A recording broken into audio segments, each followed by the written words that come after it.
Hello, everyone, and welcome to Developing Palates. I am Aaron Loomis, and with me, as always, is June Liu. How you doing, June? Good. Happy post Black Friday. Yes, right. You buy anything? No, I did not buy anything. I was eyeing a TV, but I thought better of it and decided no. How about you? Uh, so I was gonna get my mom a iPad for Christmas. Uh-huh. Um, and I figured because I knew like Best Buy had a deal, so I drove there right at 5 when they opened on Black Friday, and the line was so long. I just said, you know what, f this. Yeah, I exactly. just went If straight over. you're not already in line, you're not going to get it. Yeah, yeah, Yeah, that's why I only do online Black Friday deals. I don't do yeah, any in-store Black Friday deals. yeah. Lesson learned. Yeah. So today we are talking about the Torano Exodus Robusto. This cigar is 5 inches by 54 ring gauge. Comes out of the STG Esteli factory in Nicaragua. Wrappers from Honduras. Binder is Connecticut broadleaf. And the filler is from the Dominican Republic, Honduras, and Mexico. Price point on this cigar is $6.99, and it was released in September of 2016. So with all the details out of the way, June, what was your pre-light experience like? Pre-light experience was good. Starting from the look and feel of the cigars. In terms of the wrapper, it's a spotty dark chocolate brown wrapper. The wrapper felt hearty and rustic. Seams are tight, veins well pressed. Bunchy and roll felt on point. The head is finished off with a welded hair triple cap. You know, it was a really thick triple cap, so it let me play with the cutting if needed it. Mm-hmm. On the pre-light nosing the wrapper, I got a mixture of flowers, barnyard, cedar. Nosing the foot, got a bit of a nose tingling black pepper, dry nuts, and cedar. Cold draw, I got the same stereotypical dry cardboard, light cream, and a touch of salt on the lips and on the tongue. So overall, it was a good presented cigar. Yeah. Wrapper was a deep brown, had a bit of a sheen to it. There were a fair number of fine veins present if you look closely enough. Seams are nearly invisible due to how smooth they are and the consistency of the wrapper color. Caps have a bit of a dull finish to them, and the top cap was lifting around the edges a little bit.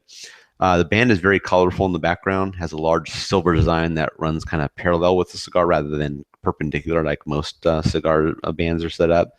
Has the company and the cigar name on it. Wrapper aroma is like a light barnyard, and the aroma from the foot is just sweet tobacco.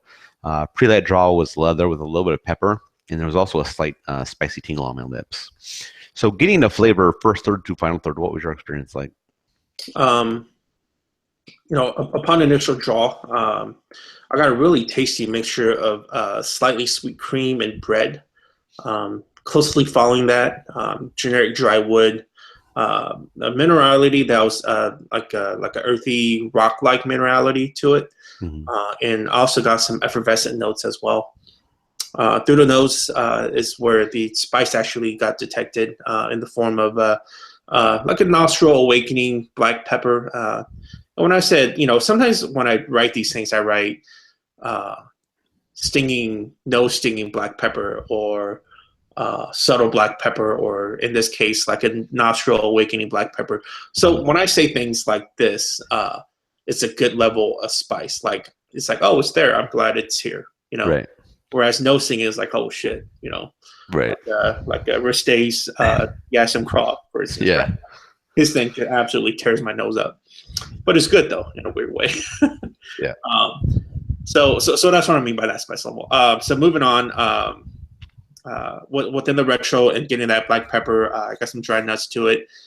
Finish was rather short. It was namely dry, generic wood, and bitter, dry roasted nuts. In terms of body and strength, both at the medium mark within the first third. Moving on to the second third, still the same, core flavors as the first third. Still, with that said, still a profile that's slightly sweet cream and bread centric with some generic dry wood, the rock-like minerality, the effervescent notes still going through. Luckily, in this second third, I just did started to get some spice detected on the mouth draws in the form of a faint black pepper. And also the faint wood bitterness started coming through as well. Through the retro, still the same levels of nostril awakening black pepper, dried nuts, and I got some cream now. Finish is a little bit longer, but still weighing towards the shorter side, namely getting generic dry wood, bitter dried nuts, and dry minerality. Body and strength continue to be at the medium mark. Moving on to the last third.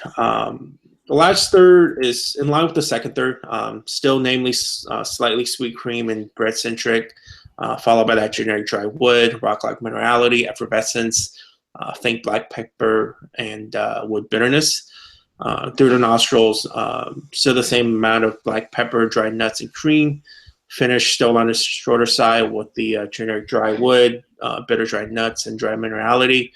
But there was a transition because at about inch and a half left of the cigar, I felt like it started to show its youth, and I was able to detect some slight harshness. Body and strength can continue to be at the medium mark. So overall, really dug that creamy breadiness and that wood note. Anytime you mix those two kind of flavors for me, I'm bound to like it because I'm a total sucker for those. And especially when the spice started kicking in, starting on the second, third, it really pulled a profile together a lot more. Yeah. The initial draws for me brought a nice cinnamon note with some wood in the background.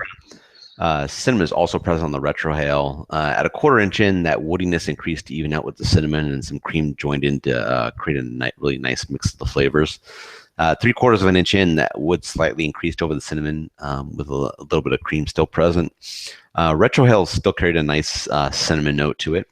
And as the third came to a close, that cinnamon had mellowed to become even with the cream while the wood stayed up front. And the retrohale maintained that cinnamon note, although there was a little bit of cream that had joined in as well. And the strength level in the first third was just slightly higher than medium. Getting to the second third, cinnamon is receded to just the faintest note in the background. And to go along with the wood and cream, the profile had gained a little bit of nuttiness to it. There was still some creamy cinnamon on the retrohale, though. And then half an inch in, that creamy wood is up front with some nuttiness in the background.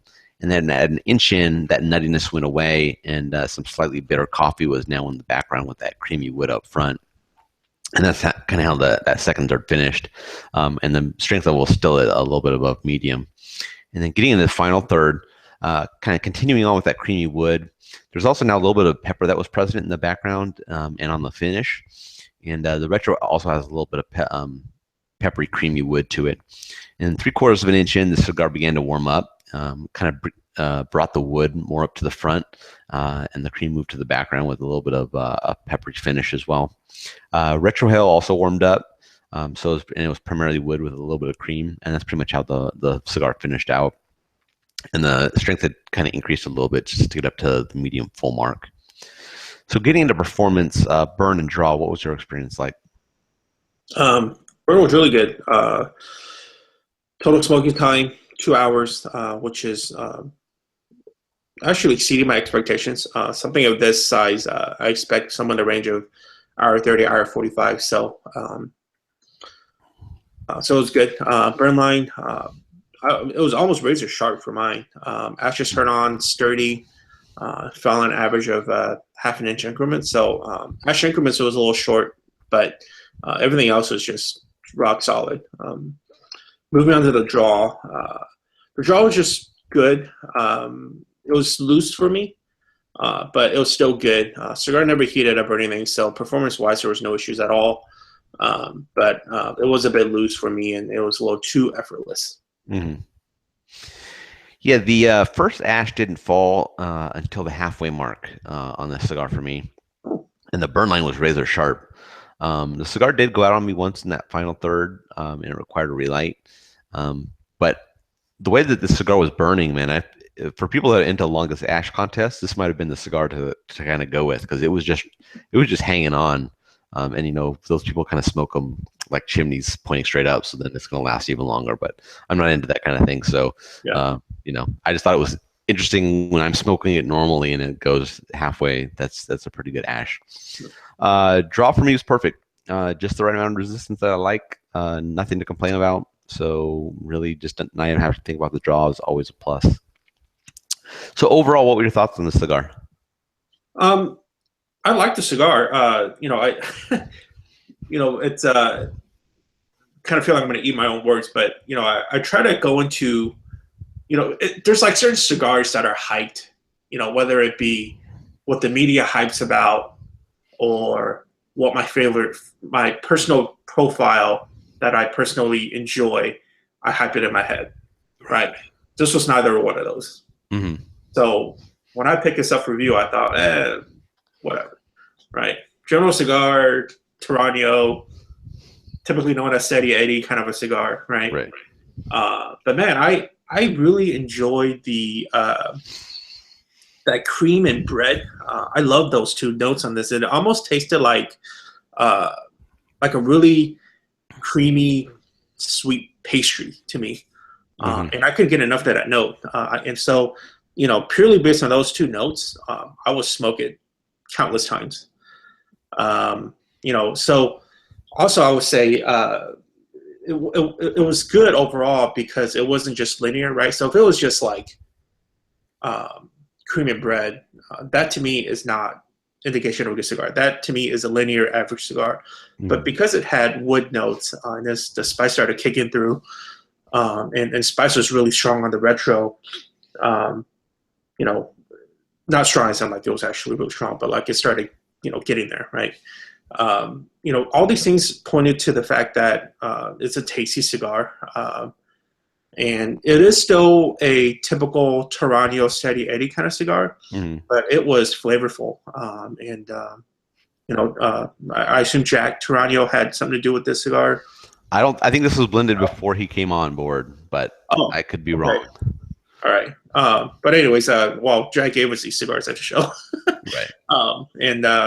Kudos to them. And I still would like to see Torano do really well. And this should get them either continuously making those sales. So, yeah. Yeah, this cigar started out with a fantastic cinnamon and wood profile, and then it kind of settled into that nice creamy wood profile. Performance is fantastic, which is kind of, it only increases the enjoyment level since you don't have to pay any attention to that. You can just focus on the flavors. And while price doesn't factor into our score, it's definitely worth noting here because this cigar provides a great value, I think, based on its price point of $6.99. And it can qualify itself for like an ideal daily smoke for people that enjoy this profile.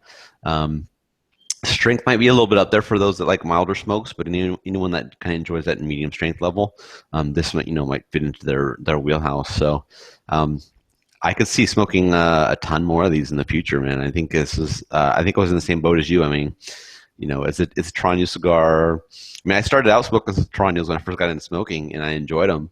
But then I kind of went away from that, and then now kind of coming back with some of their new releases, it's like, they're putting out some good stuff. So I think it was same as what you were saying. I think it was a bit of a surprise.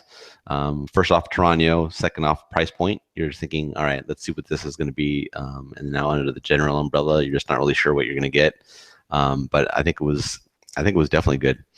So getting into our scores, you gave it a 6.80. I gave it a 7.53. How do you think your score matches up with your experience? Good. So for me, given that 5 is an average cigar, so the next level of that is good, and the one after that is very good, and the one after that is the cream of the crop, amazing, right? So when I think about a good cigar, which is what this is, qualitatively speaking, I expect that good range to hit between 6 to 7 range. And that's exactly what it hit for me. So it's in line with my expectations. Yeah.